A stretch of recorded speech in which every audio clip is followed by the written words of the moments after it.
guys. We're going to actually ask you your indulgence here to do an activity with us really quickly, and we'll explain later why. Okay, so take a couple minutes, look at this piece of art, just think about what you see, what's going on there, and then we'll talk about it.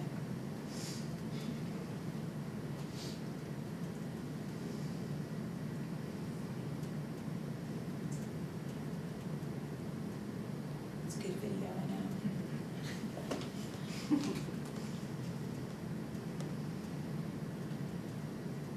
All right, so can anybody tell me what's going on here? Who would they start?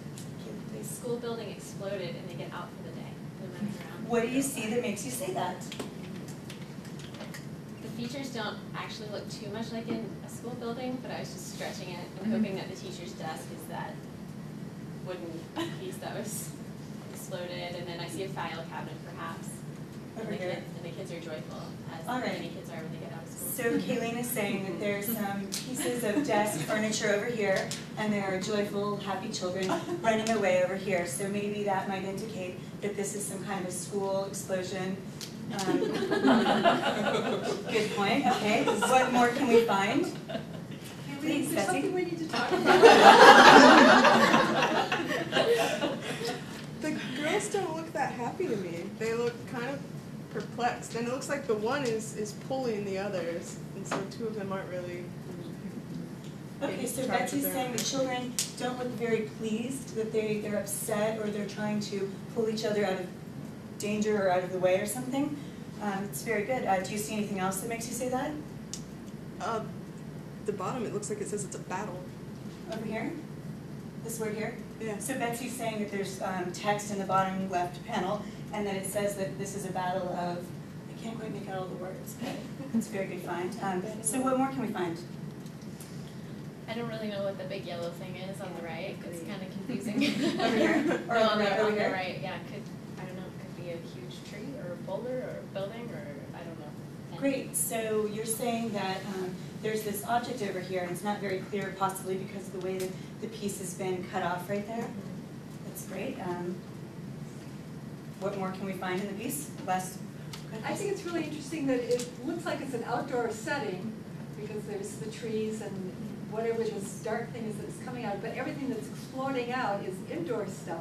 So it makes me think of some kind of mystery or underground thing or something, the fact that it's outdoors, you see all this indoor stuff coming out of what looks like, I don't know, a flat volcano or something. Sure, So so it's really intriguing. Chris is saying that there's a mixture of indoor items over here exploding, and then there's also these outdoor landscape features like the grass and the tree over here in the foreground. So that's interesting, there's this juxtaposition of inside and outside in one place. Great. Last one, Betsy. Well, also, I think that you're right. It looks more like an eruption than an explosion. Like it's. What do you say that makes you? What do you see that makes you say that? It's like a central point Right here. in what appears to be the ground, that where everything is sort of spewing out. Great. So Betsy's saying that because there seems to be a focal point where the eruption is beginning from, that perhaps there's an explosion here. Great. Okay, well, thank you for playing along with me. That was my version, and it's very poor. I don't have proper training, but that's the basic gist behind the VTS methodologies that we're going to be looking at and observing at the Frye. Take it away. So at the Frye, we're looking at the elementary school tours which are using this VTS method to engage the students in a dialogue about the art. And what we want to know is, to what extent does dialogue occur within school groups who participate in these VTS-based school tours at the Frye? And what do we mean by VTS-based? VTS, or Visual Thinking Strategies, is designed to be implemented as an arts curriculum based on this conversation we just had. That has been designed to be implemented over a longer period of time in a school. And it usually partners with the museum so that the students can see what was looked at in the museum and in the school. It's usually over 3 years school-wide. That obviously isn't happening at the Frye. This is a single time sort of event where the students come in, participate in the tours, as well as in a arts activity upstairs. And so we want to know what's happening in the tours that are based in this VTS methodology. Not does this VTS methodology work. That has already been well-documented, well-explored. I'm not interested in that. We're looking at what's happening in the school tours. Equally, or sort of going more in depth in there, we want to know what is the relationship between time spent in BTS and the observed dialogue behaviors and participants. Does the amount of dialogue change during the tour at different stops? What's going on there? Equally, we want to know to what extent do docents feel that the BTS methodologies, that the BTS methods is an effective way to engage the students. We want to know what the docents think about what's happening. The docents are the ones facilitating the tours, and therefore how they see the tours and how they experience the tours shapes what is happening. And so our primary audience is, of course, the students. They're the ones who are at the tours, they're the ones who we want to know what's going on with them. But we also want to know what's happening on the docent side. It is a partnership that makes those tours work. And so we're going to be using observations with the students, as well as a online survey for the docents. And so with the students, it's good. We want to have we're going to randomly select for we're going to do a simple random selection to sort of administer the observations. We're going to observe one student per tour. And since there are about two tour sessions, I guess, per each field trip, so there'll be at least 2 observations. The tour groups are usually split into, so what happens is you have the tour groups, and they come in, and then you split the class in half. One class goes upstairs, works on their project, one class is downstairs, they go around tours. They have to be split in half, so you have a smaller group you're taking around. And so you'll have 2 tours happening at once. If you go in with 2 data collectors, each one can watch their own tour. And so you'd like to have ideally 100 students to observe, and each data collector can observe 2 students per tour. And so hopefully by the end of this we'll be able to have about 100 students that we observe for observing between January and March. For the docents, for their online survey, it'll be a self-selection participation. We're going to rely on them to answer our surveys. And then here's us 2 observations. I like that Keelan said this is the exciting part, because I like this part a lot. This is our instrument that we're using for observing the students themselves. So out of our 2 instruments, this is the observation-based, and then the other is the online survey. So like Valerie was saying, during the tours, the groups are usually about 4 to 6 students big, and there are 2 of them going on at once. So each of us will have one of these sheets, and each of us will be observing both one student that was selected in the method that Valerie explained, and we'll be watching the behavior of the docent or the guide. So I'll just kind of like break this down a little bit right now, because we have a lot of vernacular on here, and feel free to bring up things or ask questions if you really want feedback and stuff. So on the student side, we have gender and approximation at the top. The more jargony things are eyes on canvas, and we're still kind of trying to figure out how we're going to measure the amount of time, because clearly it's not really going to be a tally situation like the rest of the behaviors that we're measuring. So eyes on canvas is basically just the student is directing their attention visually on whatever we're talking about. It's not necessarily a canvas. In this case, it often is, but. And then raised hand is self-explanatory. Listing is something else that we've talked a lot about, and it's basically what you guys were all doing in the exercise at the beginning. It's just looking for things within the image that you see, and then saying those things, so that just that is included under listing. And we've talked about not having a hierarchy for the listing behavior, because it's not about listing something that's correct or that we actually recognize as being in the painting. It's just about listing something, anything that you see. So there's no hierarchy at all about that. And then evidence is another thing all of you are doing. It's the follow-up to the second question, what do you see that makes you say that? So if you can provide some reason that you saw the thing that you listed, then that would be marked in the evidence. And then agreeing and disagreeing kind of opens it up into more of a dialogue situation. So there's more than one person in the group, and we went back and forth as to how, because BTS is such a dialogue-based method, and arrangement, we went back and forth about how we would measure what's going on in the group's conversation versus what's going on with the individual student, because it's obviously hard to watch an entire group of 6 children at once. So agreeing, disagreeing, conditional language, and revised own opinion are within the dialoguing sector, I guess. And they're all, it's kind of like BTS jargony, they're all sort of indicative of flexible or critical thinking. So agreeing and disagreeing, again, it's just if you're able to disagree with someone else in the group, you feel confident enough to make that disagreement, and you're also kind of coming into the idea that there is more than one opinion, which is exactly what conditional language is. It's using words like might, maybe, could be, and it's basically just implying that you understand there's more than one option that's possible. And then revised own opinion is disagreeing with yourself, which we consider to be kind of like, on a scale, the most critically thinking behavior that can be observed. And then with the docent or guide behavior, it's basically just so that we can keep track of how the students are being prompted versus how they're reacting. So we have each of the 3 questions that you were asked: what's going on here, what do you see that makes you say that, and what more can we find? Those are the only 3 questions that are present in BTS, but obviously the docents at the Frye are not robots, and they have a lot of experience being docents prior to introducing this BTS method. So they kind of imbue the tour with their own information, additional information and questions such as what kinds of shapes do you see and where do you see them, or where are the warm colors and what does that make you think of. And so we have space for additional questions and information. We also have space for conditional language on the part of the docent.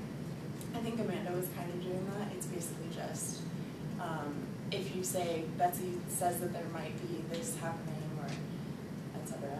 And yeah, so that's the instrument. We also have a place to mark if it's the first or second tour, because the second tour happens after the arts and crafts, like we said, and they're crazier, and the kids are crazier, so.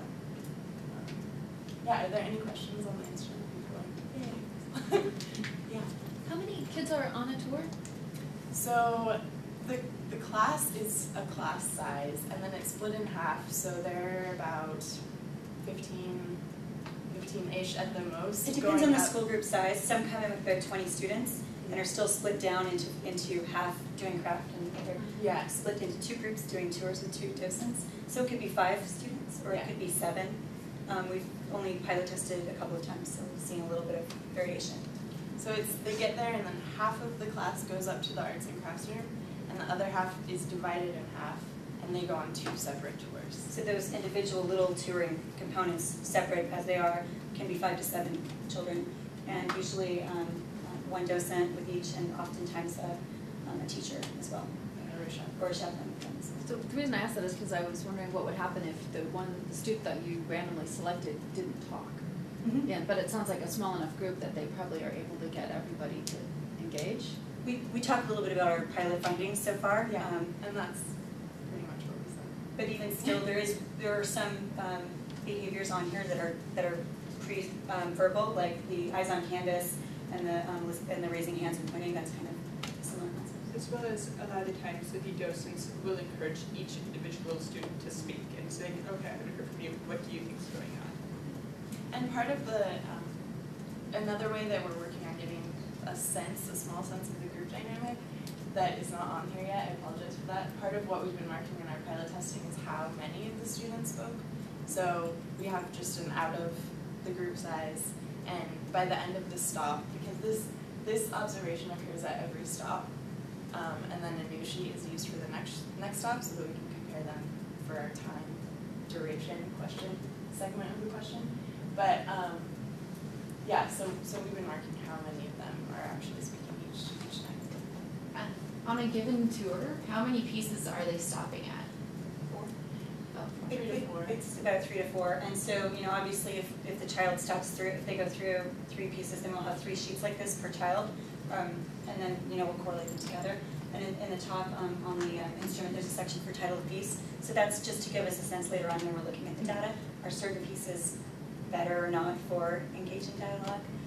or consistent at that for different age groups too. We can break it down in different ways, so it's interesting. Yeah. Two questions. One is I was wondering if you were going to audio record this just in case later you want to go back over the coding. But I'm more interested in, I was thinking of comments like when I said it looked like things, by the way, I loved it that you started with the exercise, that really helped. When I said that it looks like things are coming from underground, and then Betsy said, yeah, I think it does look more like an eruption than an explosion. So that kind of comment that's building on what the other person is, I wondered, is that an agreement or disagreement, or how do you code building on, which is a really good, like you're converging, you're... Yeah, I think if we were observing Betsy, then we would say that Betsy was agreeing with classmate, or however we phrased it exactly. So that would be coded that way for Betsy, if we were observing her. It seems like there's a difference between agreeing when you just say, yeah, I agree with you, versus when you've actually built on it, you've gone up a step. So it seems like that's something to think about. Agreed and expanded. Yeah. We've talked about this kind of a lot. I wish we could watch all of them still. We would love to video, because then you get exactly how long their eyes are on canvas, but that's not an option. What I've been doing so far, I think what we've been doing so far is kind of having that be a comments thing that you write down, like when somebody speaks, if they're listing or whichever box you're talking about, you would write down like referred to other students' comment, built on other students' comment. So yeah, so I'd encourage you when you do the pilot test and you test that, because I think, as I understand the BTS, it's not so much about agreeing and disagreeing, but how much you build on an idea or you diverge to another idea, which make it more the thinking process versus absolutely. That's kind of what I was going to ask you in terms of the behavioral, or the kind of the categories that you came up with. Are those from the previous research, or are those? These are from, we met with one of the VTS local administrators of that methodology, and she goes to different institutions that want to use these methods. And then to varying degrees, those institutions have certified docents, so they could get the basic of it, or they can engage for a longer term training project with her, and she could get them all certified. So there's varying depths, but she helped us with the terms for what they consider successful behaviors and participation. Yeah. So these are. That's great that they already have those kind of indicators. Yeah. And they have the benefit of a lot of grant money going towards longitudinal studies that show how this works in a 3-year process with long-term access. And I think that's what the Frye is hoping to get to with this kind of observation and data collection might lead them towards arguing for the value and doing a longer investment in this type of method. So. You said something a minute ago that I just want to come back to, and that is you said that you were putting the names of the art down and you were thinking that maybe you could... The piece that they stop at? Yes. I think you need to be careful about that because you're doing data collection where your sample is students, not art pieces. So you can draw conclusions about the students' behavior, but I think you should be really careful drawing conclusions about the art. Unless the pieces of art are your sample. So just think about that, how you would use that. Yeah, that's a really great point. And I think in this case it's more related to, because they're not sticking strictly to the VTS method, they've kind of developed little activities that they do at each stop. So it's more, it'll more be related in our data to the activities and the style that they use at each stop than it will be to the actual piece. It's more just like a marker. There is a big question. We noticed there were some pieces that did engage the students much more than others. And so that's also part of this. That's and on one of our pilot visits, in one instance, there was the school group stopped in front of a piece that was the intended piece to be used, and the children's eyes were all at another piece, so then the docent actually changed plan midstream, so that would be a common phenomenon. We want to report that, and that the docent did that, is obviously a good feedback loop. But so it's just to look at later on to kind of try to determine the activities and the range of possibilities for some pieces and age groups. I think there might be correlations between the success of certain pieces, but we don't want to judge the art at all. What's the range of age groups that come through that do BTS? So it's elementary school. Yeah, they have planned tours with kindergarten through 5th grade. So we'll be looking at a small amount of all of those. We're going to try to get a good sort of representative. It seems like they'll do 25 tours within your There's timeframe. 26 tours exactly between now and the end of March. I think we have 2 data collectors at every tour.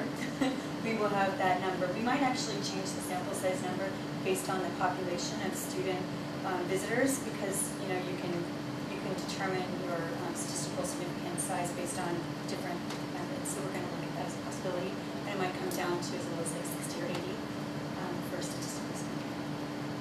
But we'd like to add. The more, yeah. Oh, just one question on, the instrument looks really clear, and I'm wondering just about time. So it looks like you're doing time at each different piece, so how long the discussion lasts. And I'm wondering if you could just talk a little bit about what you feel that measure will give you.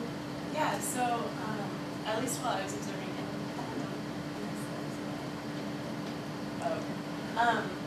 from what I was, we have a time in and a timeout at each stop, and from what I was observing in the pilot testing, it's not necessary. It's not necessarily the same at each stop. They have half an hour, sort of, because they have to do a little introduction to kind of get the kids in the mood to be doing the tour, and they line them up, which is really easy for us since we line. So there's all this stuff going on before and after. So really, it's like 20 minutes, if that. They have to do 3 to 4 stops, and the time gets dispersed differently, seemingly depending on how well the kids are responding. Like if the kids are just chaos and use them, they're like, all right, well, we're going to next stop. And your innocent time is a measure of what are you hoping that measure does for you? Which of your evaluation questions is that? Maybe we can see if it's related in any way. If they got more time, if it's related to how many students participated or how like the level of participation is. Because we would love to see a bigger picture of the group phenomenon and what's going on. Without the right resources, we can't serve all 5 or 7 kids at the same time. So knowing how far and how much participation, it might be related to that time spent at a piece. So these are, are there any other questions? These are kind of things that I just went over, listing inventory, non-hierarchical. And then we're going to talk about the dose and instrument later on. So on December 2nd, we observed 2 second grade school groups, and we identified all the participant behaviors and dialogue types addressed in the instrument. I definitely saw, as Julie was bringing up, I definitely saw in all but one stop all of the students participating, so that was kind of an interesting thing. That's just a pilot testing result. And again, we need to clearly define what eyes on canvas means, and we're kind of taking this next week as the last chance to make sure the instrument's finalized. We're going to be there on Tuesday and Thursday of next week, so that's what's going on there. And that last comment is about adding that fraction of 4 out of 7 students participated, and we could break it down between any of the behaviors or speaking as a behavior. We can decide that. So then the other component of our method is the docent survey, which we're going to administer through SurveyMonkey, through their listserv, and they have a number of tour guides that they've been training. Some have been in their training for 2 years, and others are fresh this year from autumn. And so we're going to ask questions like how long have they been a docent in the past, and then how long have they been facilitating tours here at the Frye. That might tell us a little bit about their training methods, how successful or how confident they feel based on those methods, because they're an formative process and they do want to constantly improve upon their methods for training their docents there. So these are the questions that will be on there. It's kind of faint, I don't know if you can all read them. But how confident do you feel facilitating the tours? And that would be a scale. To what extent does this approach allow participation? Again, a scale. And then these are questions that are a little bit more long, free answer comments. What does a successful tour look like? We'd love to know, and that's sort of our client wants to know this too, are they online with what a successful tour looks like, with what the mission of the institution's successful ideal tour looks like, and what is the benefit of teaching this method, to see if they have maybe some other observation or concern about the value of the VTS methods. And again, that's just going to go back for improving the quality of their training. And and then what are the barriers or challenges? And since we're only starting now, and they've obviously had tours before us, and it's tours that we won't be able to attend, we'd love to hear any other concerns they have with challenges with this method or this institution and these methods. That's about it. Any other questions? In the survey of guides, has the Frye always done this BTS model for training its docents, or is that so it might be, you might have this embedded in those questions, but it might be interesting to draw out really explicitly for people who've had experience under both structures, how they feel about that. The transition? Yeah. I know they've been doing it for a few years, but I think that the docent training program is newer in the BTS methods, but it would be interesting to see if there are carry-through docents from before and docents after. We could probably add that as a question. Yeah. That's awesome. Yeah, because I know part of that sample will have been trained for the first time at the Frye in BTS, like Rachel, and then another part of it is docents that have been there for ages. And docents coming from other institutions with other methods. So we want to know that they have other skill sets. I don't know how much we want to unpack what they are and what the methods are, but also specifically how long have they been doing this at the Frye. So to get a sense of how confident and how solid they feel their framework that they're working in is currently. It's a really good question. Anybody else? I'm just curious, how many docents are there that do the BTS facilitated tours? We don't have a solid number, but it's a couple dozen. I know they just trained a new class of about probably like 16 or so over the autumn. So, and like I said, their training is continual. So, yeah, I think they have plenty of people from previous classes, and then, you know, some people don't. There's attrition, so. Can you go back to your research question? Yeah, please. We're hoping that the docent survey relates to this question in the sense that later we can correlate confidence in the facilitators associated somehow with, you know, their actual success rate and participation levels. So. Okay, so when you say dialogue, are you thinking among students or just between student and facilitator? I think that we're thinking Any among of them those? as a whole. So would you consider, as you said, you don't have the resources to look at each group, and you're looking at one student in each tour, would you consider putting 2 observers on each tour and looking at 2 kids, and so that you have a sample within a tour, and then you might get a richer picture, and then maybe do half as many days, That would be but great. so you double up your people, so Yeah. you don't have to have twice as many observers. Yes, we're Maybe definitely, that's a compromise. definitely. Yeah. I think that's definitely our plan once we have data collectors. Yeah, we've been in conversations back and forth about how to look at a group and how to really get that richer picture, and that's a great method, and that's something that we would love to do if the client's okay with it, having 2 people there hovering. That's the downside. Yeah. There is a downside to that we're affecting the observation somewhat. That's a great format, actually. I think we might do that. Just need people. Yes. And just one other question, are the teachers allowed also in the small groups? Depends. In some cases, yes, and in some cases it's chaperone, and in some cases, no, just the facilitator with the school group. So it varies. That could be an interesting additional box to mark, I suppose. Sometimes it's the different adults with the group are venturing between upstairs and the 2 tours that are happening, and so that are moving about, and so it's not always a constant number of adults with a school group.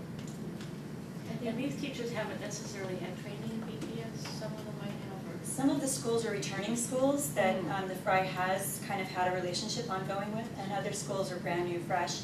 But they do, to the best that the museum can, you know, give information about the methods to the teachers ahead of time, the educators, and hopefully the educators understand that their role is, you know, to be, you know, less involved and more there for possible disciplinary issues, but not be engaged in the actual tour, to be kind of silent observers.